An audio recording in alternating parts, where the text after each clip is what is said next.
Bonjour, this is Julien, the Frenchman who makes French pronunciation videos here on YouTube, and we are looking at how to pronounce the name of this neighborhood in Paris, as well as how to say more interesting names of famous places around Paris, France. So make sure to stay tuned and consider subscribing for more learning.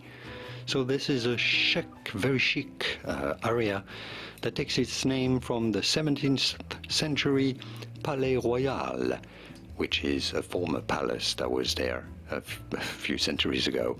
So in France it is said as Palais Royal. Palais Royal.